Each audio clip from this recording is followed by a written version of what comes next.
वाले हैं एक बहुत ही इंटरेस्टिंग टॉपिक के बारे में जिसका नंबर है IFRS 15। IFRS 15 जो है वो revenue from contract with customer से आता है। तो इसको समझने से पहले छोटी सी ब्रीफ सी इसकी स्टोरी सुनते हैं। ये IFRS 15 आया कब? IFRS 15 तब आया जब हमारे पास ऑलरेडी एक अकाउंटिंग स्टैंडर्ड नंबर IAS 18 था, that is international accounting standard number 18 था, विच फेल्ड मिजरेबली। ये क्यों फेल हुआ? इसमें बहुत सारी क्वेश्चंस थे कि रेवेन्यू कब रिकॉर्ड करना है, रेवेन्यू किस पॉइंट ऑफ टाइम पे रिकॉर्ड किया जाना चाहिए। वो क्वेश्चंस का आंसर IAS 18 नहीं दे पा रहा था, तो उस टाइम पर IFRS 15 जो है वो इंट्रोड्यूस किया गया। IFRS 15 का नाम क्या है? Revenue from contract with customers, जैसे कि आपके सामने यहाँ पर लिखा हुआ है। तो IFRS 15 क्या? Revenue from contract with customers. It's a beautiful standard, एक बहुत अच्छा स्टैंडर्ड जिसकी काफ़ी अच्छी इंपॉर्टेंस है एग्जाम में भी। तो ये एग्जाम में काफ़ी बार पूछा जाता है एंड इसकी बहुत ज़्यादा इंपॉर्टेंस है। सो इसको हम आराम से धीरे धीरे से समझेंगे। तो क्या बोल रहे हैं वो? Revenue from contract with customers. आपको जो रेवेन्यू जनरेट करते हो आप, जब आपके कॉन्ट्रैक्ट्स होते हैं विद द कस्टमर, तो आपको वो रेवेन्यू कब रिकॉर्ड करना है is the matter of the question. ये पूरा स्टैंडर्ड आपको यही समझाने के लिए यूज कर रहा है कि अल्टीमेटली आपको रेवेन्यू रिकॉर्ड करना कब है। ये सिंपल से कॉन्सेप्ट को उन्होंने 5 स्टेप मॉडल में डिवाइड किया। तो IFRS 15 बोलता क्या है आपको, मैं यहाँ पे लिख के समझाती हूँ आपको।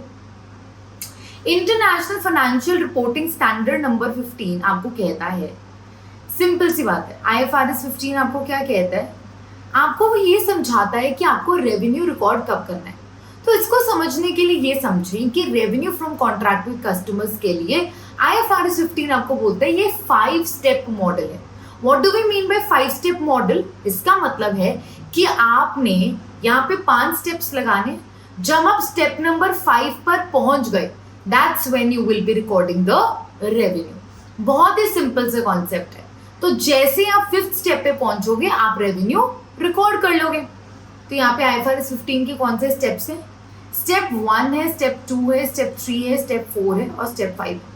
यहाँ पे स्टेप्स को लिखने से कोई फायदा नहीं होगा, मैं आपको वैसे ही बता देती हूँ। कॉन्ट्रैक्ट को आइडेंटिफाई करो, परफॉर्मेंस ऑब्लिगेशन देखो, ट्रांजैक्शन प्राइस देखो, उसका स्प्लिटिंग करो और रिकॉर्ड कर दो revenue once PO has been satisfied. इसको समझना is a too much of theoretical part, right? So हम इसको समझने के लिए क्यों ना एक छोटा सा एग्जाम्पल कोट करें। मैं आपकी टीचर अभी एक एग्जाम्पल आपके सामने कोट करेंगी।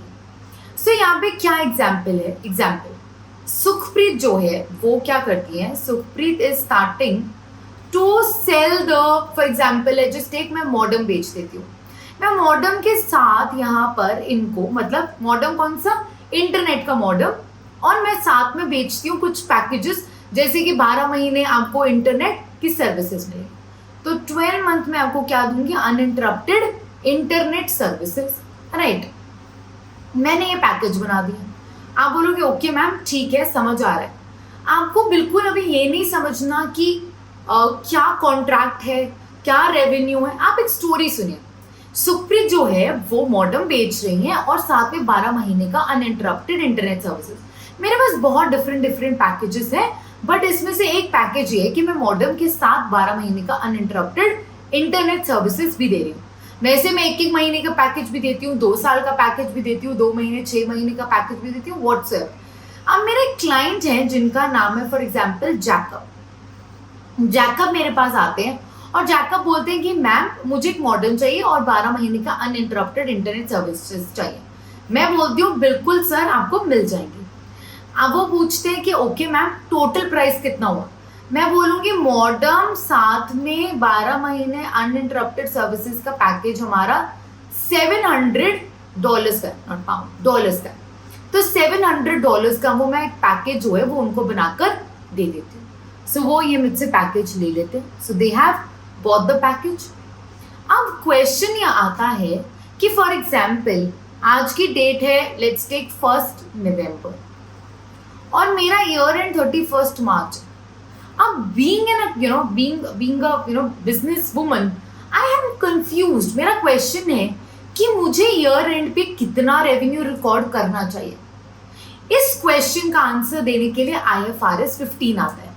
सो मैं क्या करती हूँ, व्हाट आई डू इज, मुझे ये समझ नहीं आ रहा कि आउट ऑफ $700 क्या मुझे सारा रेवेन्यू रिकॉर्ड कर लेना चाहिए या मुझे पार्ट रेवेन्यू रिकॉर्ड करना चाहिए, अगर वो पार्ट है तो कितना अमाउंट का रिकॉर्ड करना चाहिए, ये सब क्वेश्चंस में मुझे डाउट हो रहा है।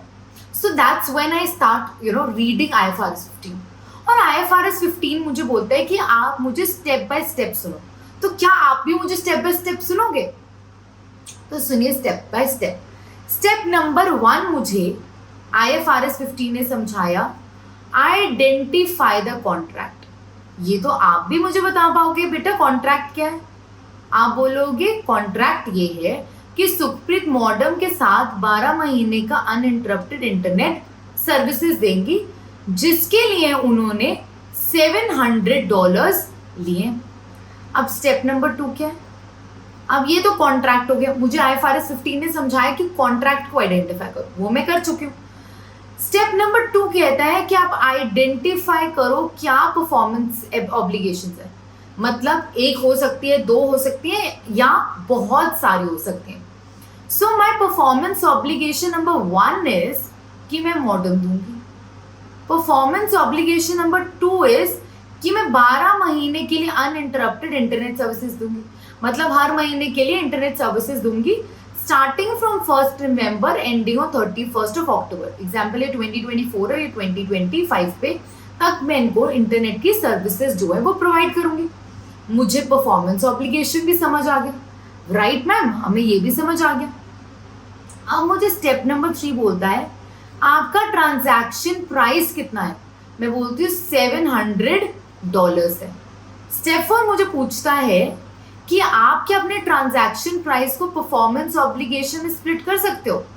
मैं बोलती हूँ क्या मतलब, सुखप्रीत आप मॉडर्न भी बेच रही हो और साथ में आप क्या बेच रही हो, 12 महीने का uninterrupted services. Can you tell me how much have you charge for modern and how much have you charged for 12 months uninterrupted internet services. तो मैं बोलती हूँ कि मॉडर्न के लिए मैंने $100 चार्ज किया और अनइंटरप्टेड इंटरनेट सर्विसेज के लिए मैंने $600 चार्ज किया। So 100 plus 600 makes the sum total of $700. तो टोटल पैकेज मेरा $700 का था, $100 were for the modem and $600 were for uninterrupted internet services। वो कहते हैं ठीक है, ओके। अब वो स्टेप नंबर 4 के बाद आपको बोलते हैं कि आप अब हमसे समझो स्टेप नंबर 5। तो हम समझेंगे step number 5। I'll just erase all of it and I'll explain you step number 5 as well। तो इसको आराम से स्टेप नंबर 5 को समझे। स्टेप नंबर 5 जो है वो सारे क्वेश्चंस को आंसर दे देगा। स्टेप नंबर 5 बोलता है कि आपको यहाँ पे रेवेन्यू रिकॉर्ड करना है। Record revenue once PO has been satisfied. ये ना बहुत ही ज्यादा क्वेश्चनेबल है और ये ना आगे बहुत और फर्दर डिस्कशंस होती हैं, बट ये मोटा मोटा हम बेसिकली स्टैंडर्ड को समझ लेंगे। उसके बाद इसकी टेक्निकलिटीज करके एक सिंगल पोर्शन करके हम बहुत सारे और पोर्शंस को भी समझेंगे। और यहाँ पर अगर कभी भी फॉर एग्जांपल यहाँ पे सिचुएशन आती है, अगर डिस्काउंट होता तो क्या होता। फॉर एग्जाम्पल अगर हम मिंत्रा पे जैसे मिंत्रा है, फ्लिपकार्ट है, अमेजोन है, जिसमें आपके पास 10 days delivery return, 15 days return, 30 days return होती है, वो कैसे रेवेन्यू रिकॉर्ड करते हैं, ये सब क्वेश्चंस के आंसर आपको आगे आने वाले सेशंस में पता चल जाएगा, राइट। बट अभी इस टाइम पर हमें क्या समझना है, बेसिक्स ऑफ IFRS 15। वो क्या कहते हैं, record revenue once PO has been satisfied. मेरे पास क्या PO है, 2 PO है। तो PO नंबर 1 क्या है मेरे पास, मॉडर्न दे दो। PO नंबर 2 क्या है कि 12 महीने का अनइंटरप्टेड सर्विसेज दे दो। ये भी मुझे टोटल 12 पार्ट्स में स्प्लिट करना पड़ेगा। तो मैं क्या बोलूंगी, ओके आपने मॉडर्न दे दिया, वो कहेंगे यस $100 का। आप वो बोलेंगे अब इसको समझो टाइम स्केल की मदद से। तो टाइम स्केल कैसे बनेगा बेटा, जैसे कि 1 नवंबर को मैंने ये बेचा, 1 नवंबर 2024। अब मैं इसको इंटरनेट सर्विसेज कब तक दूंगी, 31 अक्टूबर 2025। बट मैं पूछ रही हूँ, मेरा क्वेश्चन ये है कि मेरा ईयर एंड जो है, ठीक है, सो लेट्स जस्ट एज्यूम जो मेरा ईयर एंड है, my year end is like 31 March, right. तो मुझे 31 मार्च तक कितना रेवेन्यू रिकॉर्ड करना है is the matter of a question. तो मैं बोलूंगी आप इसमें क्या करो, सबसे पहले जैसे जैसे पीओ सेटिस्फाई हो रहा है रेवेन्यू रिकॉर्ड करते रहो। पहला पीओ तब सेटिस्फाई हुआ जब आपने मॉडम जो है वो प्रोवाइड कर दिया। सो मॉडम आपने इस दिन पे प्रोवाइड कर दिया, तो आप $100 को रेवेन्यू में रिकॉर्ड कर लो। उसके बाद आप यहाँ पे क्या था, 1 नवंबर हो गया, तो आपने 1 नवंबर से लेके 30 नवंबर दैट्स 1 दिसंबर तक आपने 1 महीने की इंटरनेट सर्विसेज भी प्रोवाइड कर दी। तो आप अगेन रेवेन्यू रिकॉर्ड करोगे। अब वो कितना रिकॉर्ड करोगे, 600 आपने टोटल चार्ज किया 12 महीने की अनइंटरप्टेड इंटरनेट सर्विसेज के लिए। तो आपने हर मंथ के लिए कितना चार्ज किया, आपने चार्ज किया $50। तो पहले $50 रिकॉर्ड करो, फिर उसके बाद आपने नवंबर के मंथ में पूरा प्रोवाइड कर दिया। अब दिसंबर के मंथ के लिए कितना करोगे, सो ये हो गया नवंबर के लिए, अब ये दिसंबर के लिए $50। दिसंबर हो गया, यहाँ पे नवंबर हो गया, दिसंबर हो गया, जनवरी फरवरी मार्च, तो जनवरी फरवरी मार्च के लिए 50 50 50। तो यहाँ पे कितना हो जाएगा 50 + 50 + 50 + 50 + 50, ठीक है। और साथ में आपने क्या दिया था, मॉडल। तो आप टोटल रेवेन्यू बाय 31 मार्च कितना रिकॉर्ड करोगे बेटा, $100 फॉर मॉडल, $50 फॉर नवंबर का रेवेन्यू, दिसंबर, फिर उसके बाद जनवरी, फिर फरवरी एंड फिर मार्च। तो कितने महीनों का आप अनइंटरप्टेड इंटरनेट सर्विसेज का रेवेन्यू रिकॉर्ड करोगे, you will be recording for 5 months. तो रेवेन्यू आपका कितना रिकॉर्ड होगा in the name of Jacob, Jacob के नेम पे हम रेवेन्यू रिकॉर्ड करेंगे 100 + 50 + 50 + 50 + 50 + 50 फॉर नवंबर, दिसंबर, जनवरी, फरवरी, मार्च। तो ये कितना हो गया 250 + 100 which is equal to $350। So out of $700, I cannot record the entire amount as revenue. I will be only recording for $350. और ये मुझे कॉन्सेप्ट किसने समझाया, IFRS 15 है, जिसने बोला कि हमको एक 5 स्टेप मॉडल जो है वो फॉलो करना है। सिंपल 5 स्टेप मॉडल है। यहाँ पे देखिए, आप थोड़ा सा नोट्स को देखकर देखते हैं, और नोट से हमें ज्यादा इंट्रिकेसीज एंड डिटेल में समझ आएगा। स्टेप 1 आपको बोलता है आइडेंटिफाई कर लो कॉन्ट्रैक्ट। स्टेप 2 बोलता है आइडेंटिफाई सेपरेट परफॉर्मेंस ऑब्लिगेशन, क्या क्या पीओस है। स्टेप 3 बोलता है ट्रांजैक्शन प्राइस क्या है। स्टेप 4 बोलता है आप पीओस को डिवाइड करें with transaction price, what is the transaction price of each PO. And the fifth one says record revenue once PO has been satisfied. So revenue, recognize revenue as or when each performance obligation is satisfied. अब यहाँ पर आपको ये सारा 5 step model समझा है, और ये सेम एग्जाम्पल जो मैंने लिया है वो यहीं पे है, बट इसमें क्या फर्क है कि यहाँ पर जो ये मेरा कस्टमर आ रहा है वो आ 1 दिसंबर को रहा है, यहाँ पर आपका कस्टमर जो है मैंने एज्यूम 1 नवंबर क्या। अब अगर 1 दिसंबर को आता तो आप रेवेन्यू कितना रिकॉर्ड करते बेटू, मॉडर्न का मैम 100, और आप अनइंटरप्टेड इंटरनेट सर्विसेज का क्या करते हैं ma'am, only for December, January, February and March, so it would have been 50 + 50 + 50 + 50 that's equal to $300 of revenue. So हमने यहाँ पर रेवेन्यू कितना रिकॉर्ड कर दिया, $300।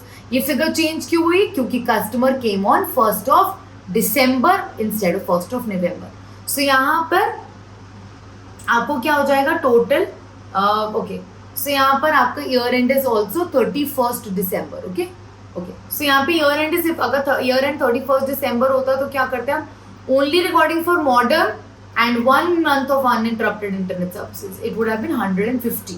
So if year end is 31st December, now if year end would have been 31st March, then the revenue would have been $300. So that is how simple this IFRS 15 is. अब आपको इसकी technicalities को समझने के लिए आगे बढ़ना है, बट ये बहुत सिंपल है, और आने वाले पोर्शंस में मैं आपको हर पार्ट पे अलग अलग पोर्शन पे अलग अलग कॉन्सेप्ट जो है वो अंडरस्टैंड करवाती रहूंगी। So on this note, I will be wrapping up the session, guys. Till that time, take care everyone, and thank you so much everyone for being there in this session. It was lovely to have you all.